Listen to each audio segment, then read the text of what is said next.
အကြမ်းဖက်မဲအွန်လိုင်းပြဋ္ဌာန်းလိုက်တဲ့နိုင်ငံကူးလက်မှတ်ဥပဒေသစ်အရပြည်ပရောက်မြန်မာနိုင်ငံသားတွေအားလုံးနိုင်ငံကူးလက်မှတ်တက်တန်းတိုးတဲ့အချိန်လဝကမှာ UID မှတ်ပုံတင်ထားမှုမရှိပါကမြန်မာနိုင်ငံကိုသာမဖြစ်မနေပြန်ပြီး passport တက်တန်းတိုးရမယ်ဆိုပါတယ်မန္တလေးတိုင်းမိုးကုတ်မြို့အနောက်ပိုင်းနဲ့အရှေ့ပိုင်းတွေမှာအကြမ်းဖက်စစ်တပ်နဲ့တော်လှန်ရေးတပ်တွေအကြားတိုက်ပွဲတွေပြင်းထန်နေပြီးစစ်တပ်ဘက်ကစစ်ကူစစ်ကြောင်းတွေပါဇက်တိုက်ပို့နေရတဲ့အခြေအနေဖြစ်နေတယ်ဆိုပါတယ်အရှိလေပိုင်းကအီရန်စစ်ပွဲဟာဆက်လက်တင်းမာနေပြီးအီရန်ဘက်ကကာတာနိုင်ငံမှာရှိတဲ့အဓိကဓာတ်ငွေစက်ရုံကြီးကိုတိုက်ခိုက်လိုက်မှုကြောင့်အကြီးအကျယ်ပျက်စီးသွားပြီးကမ္ဘာရေနံဈေးနဲ့ဓာတ်ငွေဈေးတွေပါထိုးတက်သွားတဲ့သတင်းပါဝင်ဒီနေ့နေ့လည်ခင်းသတင်းတွေကိုတင်ဆက်ပေးပါမယ်အခုပထမဆုံးတင်ဆက်ပေးခြင်းတဲ့သတင်းကတော့အကြက်ဖက်မင်းအွန်လိုင်းပြဋ္ဌာန်းလိုက်တဲ့နိုင်ငံကူးလက်မှတ်ဥပဒေသစ်အရပြည်ပရောက်မြန်မာနိုင်ငံသားတွေအားလုံးနိုင်ငံကူးလက်မှတ်တက်တန်းတိုးတဲ့အချိန်လဝကမှာ UID မှတ်ပုံတင်ထားမှုမရှိပါကမြန်မာနိုင်ငံကိုတာမဖြစ်မနေပြန်ပြီး passport တက်တန်းတိုးရမှာဖြစ်တယ်လို့ပြည်ထောင်ရေးဝန်ကြီးဌာနရဲ့အရာရှိတဦးကရန်ကုန်ခေတ်တစ်ကိုပြောပါတယ်။ဒါကတော့မတ်လ19ရက်နေ့ကပဲအကြက်ဖက်မင်းအွန်လိုင်းဟာနိုင်ငံကူးလက်မှတ်ဥပဒေအသစ်ကိုပြဋ္ဌာန်းလိုက်တာပါ။အဲ့ဒီဥပဒေအသစ်အရပြည်ပရောက်မြန်မာနိုင်ငံသားတွေအနေနဲ့နိုင်ငံကူးလက်မှတ်တက်တန်းတိုးတဲ့အချိန်လဝကမှာမှတ်ပုံတင်ထားတဲ့ UID ကိုပိုင်သက်သေခံလက်မှတ်ရှိရမှာဖြစ်ပြီးတကယ်လို့မရှိရင်တော့မြန်မာနိုင်ငံကိုပြန်ပြီးတပ်ဆိုင်ရာမြို့နယ်လူဝင်မှုကြီးကြပ်ရေးလဝကရုံးမှာပြန်လည်လျှောက်ထားရမှာဖြစ်တယ်လို့ဆိုပါတယ်။အဲ့ဒီဥပဒေမှာပါတဲ့ UID ကိုပိုင်သက်သေခံလက်မှတ်ဟာနိုင်ငံအသီးသီးမှာရှိတဲ့မြန်မာတန်ရုံးတွေမှာလုပ်လို့မရပဲမိမိနေထိုင်ရမြန်မာနိုင်ငံတက်ကလဝကရုံးတွေမှာသာမဖြစ်မနေလှုပ်ဆောင်ရမှာဖြစ်တယ်လို့ပြည်ထောင်ရေးဝန်ကြီးဌာနရဲ့အရာရှိတဦးကရန်ကုန်ခေတ်တစ်ကိုရှင်းပြထားပါတယ်။အဲ့ဒီအတွက်နိုင်ငံကူးလက်မှတ်ဥပဒေသစ်အရနိုင်ငံကူးလက်မှတ်ကိုအသစ်ပဲလုပ်တက်တန်းတိုးပဲဖြစ်ဖြစ်UID ကိုပိုင်သက်သေခံလက်မှတ်မဖြစ်မနေရှိမှာပဲရတော့မှာဖြစ်တယ်လို့အဓိကပြည်ပရောက်နေတဲ့မြန်မာနိုင်ငံသားတွေအနေနဲ့ကိုယ့်ရဲ့နိုင်ငံကူးလက်မှတ်တက်တန်းကုန်သွားလို့နောက်ထပ်တက်တန်းတိုးတော့မယ်ဆိုရင်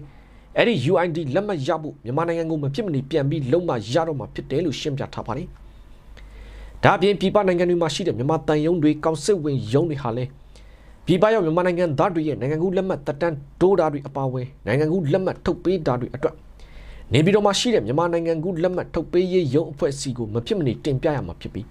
းအဲဒီကခွင့်ပြုချက်မရဘဲ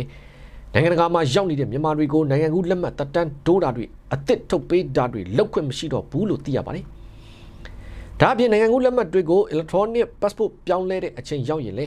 ပြည်ပရောက်မြန်မာနိုင်ငံသားတွေအားလုံးဟာပြည်တွင်းကိုပြန်ပြီးအဲ့ဒီ electronic passport ကိုမဖြစ်မနေပြန်လည်လျှောက်ထားရမှာဖြစ်တယ်လို့သိရပါတယ်။အဲ့ဒီ electronic passport ပြောင်းလဲထုတ်ပေးမဲ့ကိစ္စတွေကိုတော့လာမဲ့2028ခုနှစ်မှာစတင်မှာဖြစ်ပြီး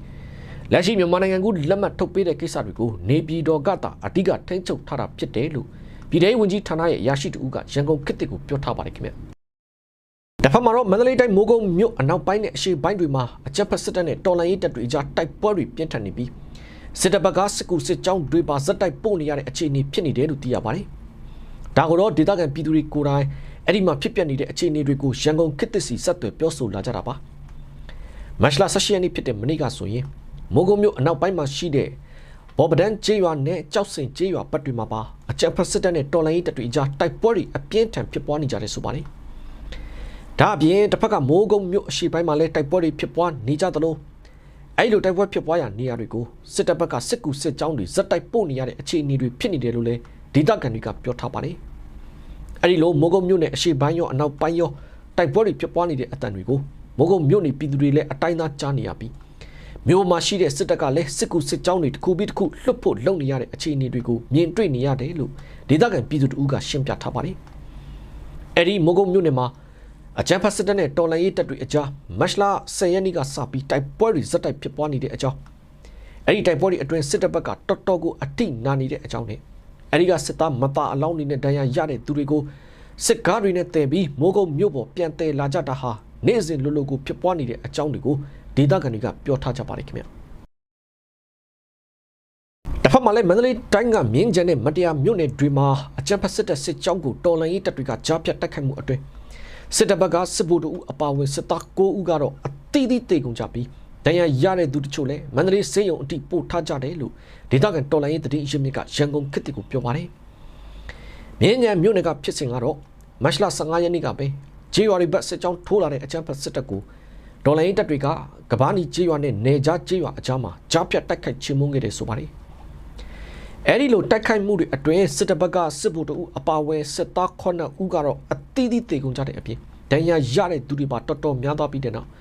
အထိနာနေတဲ့စစ်တပ်စစ်ကြောင်းအတွက်ဇက်သင်းမော်တွေဘက်ကနေပါစစ်ကူပေးတာတွေရှိခဲ့သေးတယ်လို့ဒေတာတွင်းတော်လိုင်းရေးသတင်းအရင်းမြစ်ကပြောထားပါတယ်အလားတူတစ်ဖက်ကမတရားမြို့နယ်မှာလဲမတ်လ19ရက်နေ့ကပဲစိန်ပန်းကုန်းကျေးရွာကနေမြစ်အနောက်ဘက်စစ်ကြောင်းထိုးလာတဲ့အကြမ်းဖက်စစ်တပ်ကိုမတရားမြို့နယ်ပကပကကြားဖြတ်တက်ခတ်ရမှာစစ်တပ်ဘက်ကတပ်သား2ဦးအသီးသီးတေကုန်ကြတဲ့အပြင်နောက်ထပ်စစ်သား9ဦးကဒဏ်ရာတွေရသွားပြီးတဲ့နောက်အဲ့ဒီဒဏ်ရာရတဲ့သူတို့စစ်သားတွေကိုမန္တလေးစေယုံအထိပို့ရတဲ့အခြေအနေတွေပါဖြစ်သွားကြတယ်လို့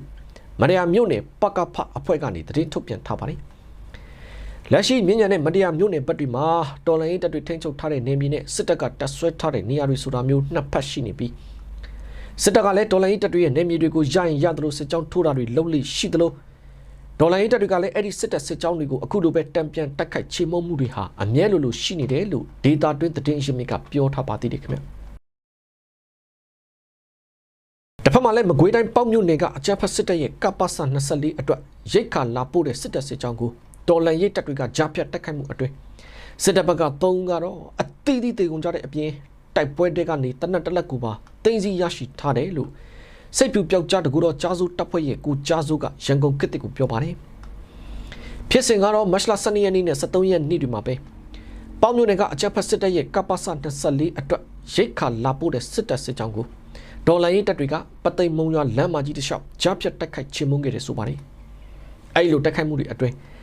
စစ်တပ်ဘက်ကမိုင်းမိတဲ့သူတွေအပါအဝင်စစ်သား3ကတော့အသီးသီးတေကုန်ကြတဲ့အပြင်ဒဏ်ရာရတဲ့သူတွေပါရှိသွားပြီးတဲ့နောက်သူတို့စစ်သားမသားအလောင်းတွေနဲ့ဒဏ်ရာရတဲ့သူတွေကိုအသေးအံတည်သွားကြတယ်လို့စိတ်ဖြူပြောက်ကြားတကူတော့ကြားစုတပ်ဖွဲ့ရဲ့ကိုကြားစုကပြောပါတယ်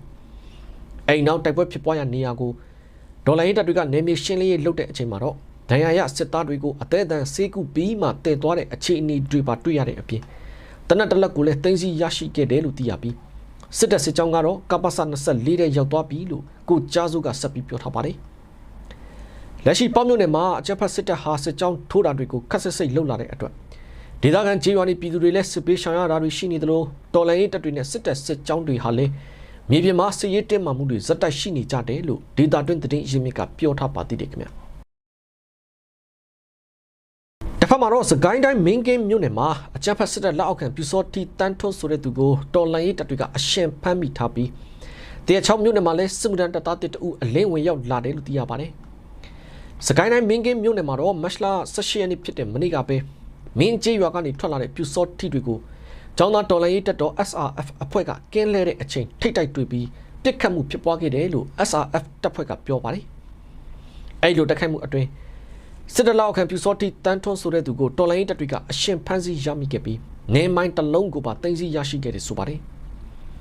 အဲ့နောက်တော်လှန်ရေးတပ်တွေကနေမြေရှင်းလင်းရေးလုပ်တဲ့အချိန်မှာလဲမင်းရွာနဲ့အင်ဂျင်တောင်ကျေးရွာတွေကနေထွက်လာပြန်တဲ့ပြူစောတီတွေနဲ့ထပ်မံပစ်ခတ်မှုဖြစ်ပွားပြီ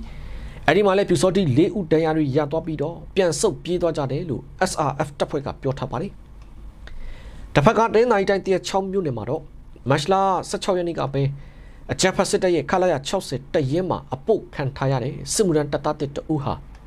KNL တရင်6စီကိုမရမကထွက်ပြေးလာပြီးအလင်းဝင်ရောက်လာတယ်လို့ KNU ဘိုးကထုတ်ပြန်ထားပါတယ်။အဲ့လိုအလင်းဝင်ရောက်လာတဲ့စစ်မှုထမ်းတပ်သား1ဟာအကြမ်းဖက်စစ်တပ်ရဲ့ပေါ်တာဆွဲဖမ်းဆီးမှုကိုခံရပြီးတဲ့နောက်စစ်တပ်နဲ့ကြောင်းကနေတဆင့်ရှေ့ဒန်းကစစ်တပ်ရဲ့ခလာရ60တရင်ကိုအပုတ်ခံရကနေအခွင့်အရေးရတာနဲ့အခုလို KNL တရင်ရှိရာဘက်ကိုမရမကထွက်ပြေးလာပြီးအလင်းဝင်ရောက်လာတာဖြစ်တယ်လို့ KNU ဘိုးရဲ့ထုတ်ပြန်ချက်မှာဖော်ပြထားပါတယ်ခင်ဗျာတစ်ဖက်မှာတော့စကိုင်းစစ်မျက်နှာမှာစစ်ရေးလှုပ်ရှားနေတဲ့ Thunderbird ADF တပ်ဖွဲ့ဟာအမျိုးသားညီညွတ်အစိုးရ NUG ကာကွယ်ရေးဝန်ကြီးဌာန MOD ရဲ့လက်အောက်အဖြစ်မန္တလေးခရိုင်ကုတ်ကဲမှုအောက်မှာအောင်မြေတာဇံမြို့နယ်ပကဖအနေနဲ့ပြောင်းလဲဖွဲ့စည်းလိုက်တယ်လို့မတ်လ18ရက်နေ့ကပဲသတင်းထုတ်ပြန်လာပါတယ်။အဲဒီတနာဘတ် local တပ်ဖွဲ့ဟာသူတို့အဖွဲ့စတင်ခဲ့တဲ့3နှစ်အကြာမှာတော့အခုလို NUG ရဲ့ MOD အောက်မှာအောင်မြေတာဇံမြို့နယ်ပကဖအဖြစ်ပြောင်းလဲဖွဲ့စည်းလိုက်တာဖြစ်တယ်လို့ဆိုပါတယ်။အဓိကကတော့ NUG ရဲ့ Chain of Command COC တခုတည်းအောက်ကနေရက်တီလိုတာကြောင့်ဖြစ်တယ်လို့ထုတ်ပြန်ချက်မှာဆိုထားပါတယ်။လက်ရှိမှာတော့ NUG ရဲ့မန္တလေးခရိုင်ကုတ်ကဲမှုအောက်မှာအောင်မြေတာဇံမြို့နယ်ပကဖအဖြစ်မတ်လ15ရက်နေ့ကစပြီးတာဝန်ထမ်းဆောင်နေပြီဖြစ်တဲ့အကြောင်းကိုလည်းပြောထားပါတယ်။ လက်ရှိမှာလဲစကိုင်းစစ်မျက်နှာပြင်မှာတိုက်ပွဲတွေဖော်ဆောင်နေတဲ့အကြောင်းရှေ့ဆက်ပြီးတော့လဲအောင်မြေတာဆန်မြို့နယ်ပကဖအဖြစ်အမျိုးသားညီညွတ်အစိုးရ NUG ရဲ့လမ်းညွှန်ချက်နဲ့အညီဖက်ဒရယ်ပြည်ထောင်စုတည်ဆောက်ရေးအတွက်အဆုံးထိတိုက်ပွဲဝင်သွားမှာဖြစ်တယ်လို့လဲထုတ်ပြန်ချက်မှာဖော်ပြထားပါတယ်အလားတူအခုလို NUG MOD လက်အောက်ခံအဖြစ်ပြောင်းလဲသွားတဲ့တန်တဘတ်အဖွဲ့နီးတူစကိုင်းမင်းကုန်းစစ်မျက်နှာအတွင်းအဓိကလှုပ်ရှားနေတဲ့ရဲနာဘုံတအူအဖွဲ့ဟာလဲအခုနှစ်မတ်လ2ရက်နေ့ကပဲ NUG ရဲ့ MOD လက်အောက်မှာချမ်းမြတာစီမြို့နယ်ပကဖအဖြစ်ပြောင်းလဲတာဝန်ထမ်းဆောင်ခဲ့ပါတယ်ခင်ဗျတစ်ဖက်မှာတော့ပဲခူးတိုင်းကြောက်ကြီးမြို့နယ်မှာစစ်ကြောင်းထိုးနေတဲ့အကြမ်းဖက်စစ်တပ်ကခြေရွာတွေကိုဝင်ရောက်ပစ်ခတ်မှုကြောင့်ကလင်းငယ်တအူတေဆုံးသွားပြန်တယ်လို့ဖာပုံမြို့နယ်မှာလည်းစစ်တပ်ကလေနဲ့ပုံကျဲမှုကြောင့်ပြည်သူ2ဦးတေဆုံးထားတယ်လို့သိရပါတယ်ဒါကတော့ KNU ဗဟိုကတပ်ပုံတွေနဲ့တကွထုတ်ပြန်လာတာပါပဲခူးတိုင်းကြောက်ကြီးမြို့နယ်ကဖြစ်စဉ်ကတော့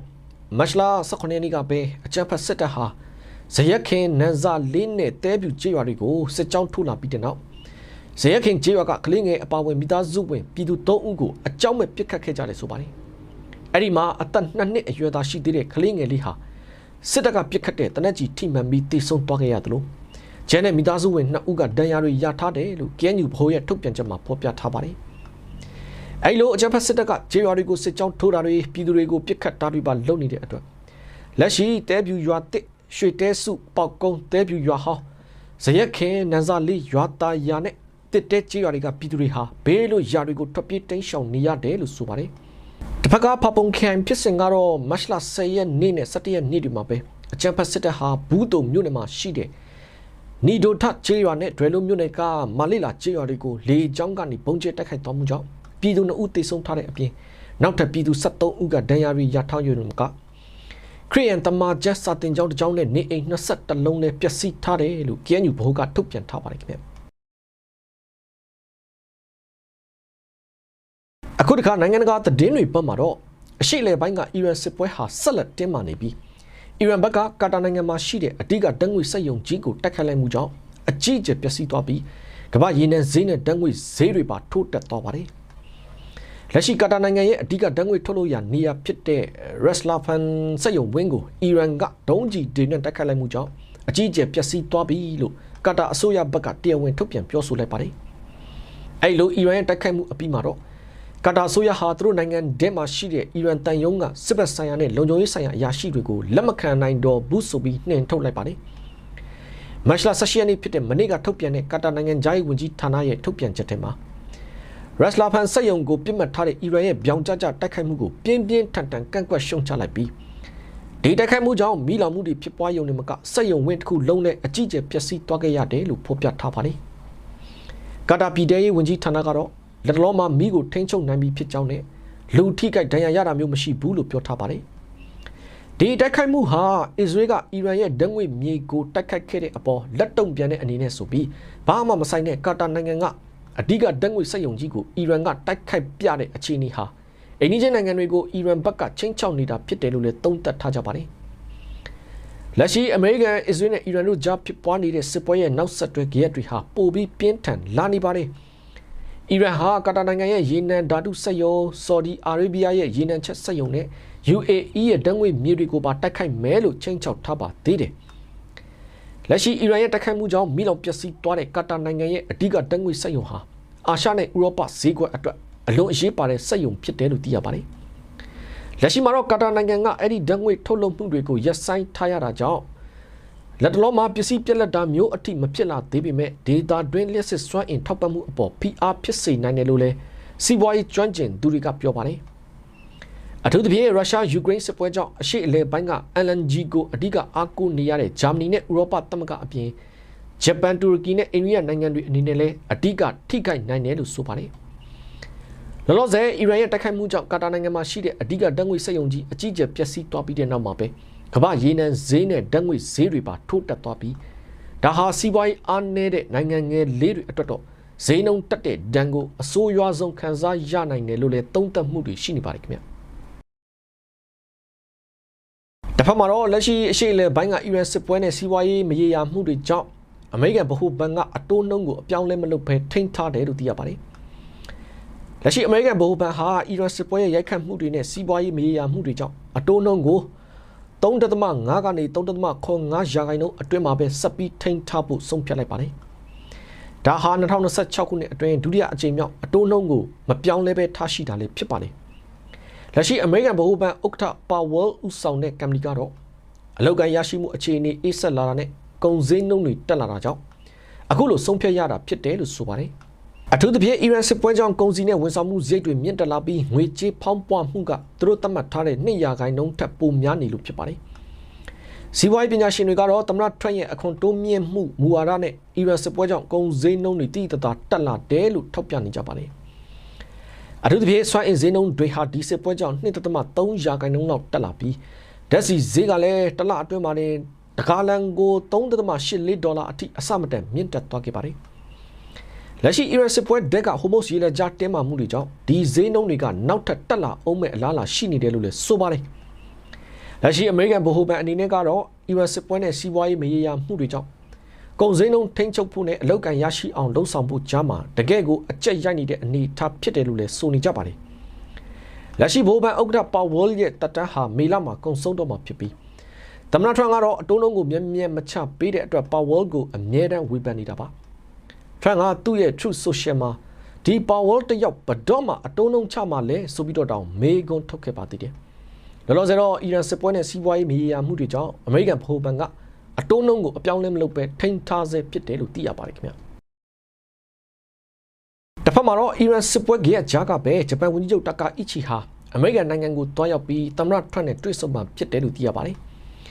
လက်ရှိဂျပန်ဝန်ကြီးချုပ်တာကာအီချီဟာမနေ့ကပဲအမေရိကန်နိုင်ငံကိုထွက်ခွာသွားပြီဖြစ်ပါတယ်တစ်ဖက်မှာတော့လက်ရှိအီရန်စစ်ပွဲဒက်ကဟိုမို့စ်ရေလက်ကြားလုံခြုံရေးအတွက်ဂျပန်အပါအဝင်မဟာမိတ်နိုင်ငံတွေအနေနဲ့စစ်သင်းဘောတွေလွှတ်ပေးဖို့ထရန့်ကတောင်းဆိုထားတာကိုညှင်းဆန်ထားမှုကြောင့်အမေရိကန်သမ္မတဒေါ်နယ်ထရန့်နဲ့တွေ့ဆုံရမယ့်ဂျပန်ဝန်ကြီးချုပ်ရဲ့ဒီခီးစဉ်ဟာအလွန်ခက်ခဲမှာဖြစ်တယ်လို့သူမကိုယ်တိုင်ခံမှန်းထားပါတယ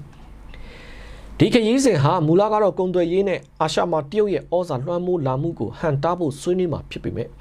အခုတော့အမေရိကန်အစ္စရေးနဲ့အီရန်ကြားကစစ်ပွဲဟာကြားဖြတ်ဝင်လာတာဖြစ်တဲ့အတွက်အီရန်စစ်ပွဲအရေးကသာဒီခီးစဉ်ကိုလွှမ်းမိုးသွားဖို့ရှိနေပါတယ်အခုလိုအခြေအနေတွေနေတိုင်းပြောင်းလဲနေတဲ့အချိန်မှာတိုင်းပြည်ရဲ့အကျိုးစီးပွားနဲ့ပြည်သူတွေရဲ့နေစဉ်ဘဝကိုကာကွယ်ဖို့အစွမ်းကုန်စ조사သွားမယ်လို့လည်းဂျပန်ဝန်ကြီးချုပ်တာကာအီချီကလွှတ်တော်မှာပြောဆိုခဲ့ပါတယ်။ဒါ့အပြင်အရှေ့လေပိုင်းမှာငြိမ်းချမ်းရေးနဲ့တည်ငြိမ်မှုပြန်ရဖို့အတွက်လည်းတေချာဆွေးနွေးသွားမယ်လို့သူမကဆိုပါတယ်။တာကာအီချီဟာဂျပန်ရဲ့ပထမဦးဆုံးအမျိုးသမီးဝန်ကြီးချုပ်ဖြစ်တယ်လို့ထရန့်နဲ့ရင်းနှီးတဲ့ဝန်ကြီးချုပ်ဟောင်းရှင်ဇိုအာဘေးရဲ့လက်ယုံတူလည်းဖြစ်ပါတယ်။ဂျပန်ဟာစွမ်းအင်အတွက်အီရန်ကိုအများကြီးအားကိုးနေရတာကြောင့်သူမဟာအီရန်စစ်ပွဲကြောင့်ပြတ်တောက်နေတဲ့ရေနံနဲ့ဓာတ်ငွေစီးဆင်းမှုတွေကိုအမြန်ဆုံးပြန်လည်ကောင်းမွန်လာစေချင်နေတာပါဒါပေမဲ့စစ်သမောလွှတ်ဖို့ကိစ္စမှာတော့ဂျပန်ရဲ့ဖွဲ့စည်းပုံအခြေခံဥပဒေရဲ့ကန့်သက်ချက်တွေကြောင့်ရောပြည်သူတွေရဲ့ကန့်ကွက်မှုတွေကြောင့်ပါဂျပန်ကခက်ရှောင်ရှောင်ပဲနေပါတယ်လောလောဆယ်စစ်သမောလွှတ်ဖို့အစီအစဉ်မရှိဘဲအပြစ်ခတ်ရက်စဲပြီးမှသာထောင်လန်းရေးနဲ့မိုင်းရှင်းရေးအလုပ်မျိုးတွေကိုကူညီလှုပ်ဆောင်ပေးနိုင်မယ်လို့သူမကပြက်ပြက်တသားပြောထားပါတယ်တစ်ဖက်မှာလည်းဂျပန်မှာရှိတဲ့အမေရိကန်တပ်ဖွဲ့တချို့ကိုအရှေ့အလယ်ပိုင်းဘက်ရွှေ့ပြောင်းလိုက်တဲ့အတွက်အာရှမှာလုံခြုံရေးဟာကွက်ဖြစ်လာမှာကိုဂျပန်နိုင်ငံကစိုးရိမ်နေပါတယ်ဒါကြောင့်တာကာအီချီဟာဂျပန်ရဲ့စစ်အင်အားတိုးချဲ့နေမှုတာဝေးပစ်ဒုံးကြီးတက်ဆင်နေမှုအတွက်ထရန့်ကိုရှင်းပြပြီးအမေရိကန်ရဲ့ဒေါ်လာဘီလီယံချီတန်တဲ့ Golden Dome ဒုံးကြီးကာကွယ်စနစ်မှာပါဝင်ဖို့လဲကန့်လန့်သွားမှာဖြစ်ပါတယ်ဂျပန်ဟာရေနံရရှိဖို့အတွက်အီရန်အပြင်တခြားလမ်းကြောင်းတွေကိုလည်းရှာဖွေနေပြီးအမေရိကန်နိုင်ငံအလက်စကာပြည်နယ်မှာရေနံတိုးမြင့်ထုတ်လုပ်ဖို့ဂျပန်ကရင်းနှီးမြှုပ်နှံမှာဖြစ်တယ်လို့ဂျပန်ကျွန်းစုတွေအနီးပင်လယ်ချမ်းပြင်မှာရှာဖွေတွေ့ရှိထားတဲ့မြေရှားသတ္တုတွေကိုလည်းအမေရိကန်နဲ့ပူးပေါင်းတူးဖော်ဖို့အဆိုပြုသွားမှာပါဂျပန်ဝန်ကြီးချုပ်တာကာအီချီဟာဒီခီးစဉ်မှာထရန့်ရဲ့ PR တွေကိုရင်ဆိုင်ရင်းနဲ့ပဲတရုတ်ရဲ့ချင်းချောက်မှုကိုဟန်တားဖို့အမေရိကန်ရဲ့ဂတိကဝတ်တွေဆက်လက်ရရှိအောင်ကြိုးပမ်းရမယ်သူမအတွက်အလွန်ခက်ခဲတဲ့ခီးစဉ်တစ်ခုလည်းဖြစ်နေပါတယ်ခင်ဗျာတစ်ဖက်မှာတော့အမေရိကန်ရဲ့ရေနံပိတ်ဆို့မှုကြားကျူးဘားနိုင်ငံမှာ29နာရီကြာတနိုင်ငံလုံးအမှောင်ကျပြီးတဲ့နောက်လျှက်စစ်မီးပြန်လဲရရှိခဲ့တယ်လို့သိရပါတယ်ကျူးဘားနိုင်ငံမှာလူဦးရေ10သန်းလောက်ဟာတနိုင်ငံလုံးအတိုင်းအတာနဲ့29နာရီကျော်ကြာအမှောင်ကျသွားခဲ့ပြီးတဲ့နောက်အခုတော့လျှက်စစ်မီးဓာတ်အားလိုင်းတွေကိုပြန်လဲချိတ်ဆက်နိုင်ပြီလို့ကျူးဘားစွမ်းအင်ဌာနတာဝန်ရှိသူတွေကပြောလိုက်ပါတယ်တနင်္လာနေ့ကတော့တနိုင်ငံလုံးအတိုင်းအတာနဲ့မီးပြတ်တောက်သွားခဲ့တာဖြစ်ပြီးအဓိကတော့အမေရိကန်သမ္မတထရန့်ကကျူးဘားကိုရေနံတင်ပို့မှုတွေဖျက်တောက်လိုက်တာကြောင့်လောင်စာဆီပြက်လက်ပြီးအဓိကလျှက်စစ်ဓာတ်အားပေးစက်ရုံကြီးတွေရပ်တန့်သွားခဲ့ရတာဖြစ်ပါတယ်အဲဒီနောက်မတ်လ18ရက်နေ့ညနေ6နာရီလောက်မှာတော့နိုင်ငံရဲ့အကြီးဆုံးရေနံသုံးဓာတ်အားပေးစက်ရုံကိုပြန်လဲမောင်းနေနိုင်ခဲ့တဲ့အတွက်မီးပြန်ရခဲ့တယ်လို့ဆိုပါတယ် အမေရိကန်သမ္မတထရန့်ကတော့ကျူးဘားနိုင်ငံအပေါ်မှာသူလှုပ်ချင်တာမှန်သမျှလုပ်နိုင်တယ်လို့ပြောပြီးဖိအားတွေတိုးမြင့်နေတယ်လို့အမေရိကန်နိုင်ငံသားရေးဝန်ကြီးဌာနကလည်းဒီလိုမီးပြတ်တောက်တာဟာကျူးဘားအစိုးရရဲ့မစွမ်းဆောင်နိုင်မှုကြောင့်လို့ဝေဖန်ထားပါတယ်ကျူးဘားသမ္မတကတော့အမေရိကန်ဟာကျူးဘားရဲ့စီးပွားရေးကိုအသက်ရှူကျက်အောင်လုပ်ပြီးသူတို့စီမှာဒူးထောက်အရှုံးပေးလာအောင်စ조사နေတာဖြစ်တယ်လို့ပြန်လဲတုံ့ပြန်လိုက်ပါတယ်လက်ရှိကျူးဘားမှာယာယီမီးပြန်လာတဲ့ဆိုပေမဲ့လည်းလက်စစ်ထုတ်လုပ်မှုကလိုအပ်ချက်တဲ့အများကြီးနည်းနေသေးတာကြောင့်မီးခဏခဏပြတ်နိုင်တယ်လို့တာဝန်ရှိတဲ့သူတွေကသတိပေးထားပါတယ်တကယ်တော့ဒီလိုတနိုင်ငံလုံးမီးမပြတ်ခင်ကတည်းကကျူးဘားနိုင်ငံသားတွေဟာတနေ့ကို16နာရီလောက်မီးပြတ်တဲ့ဒဏ်ကိုခံနေကြရတာပါ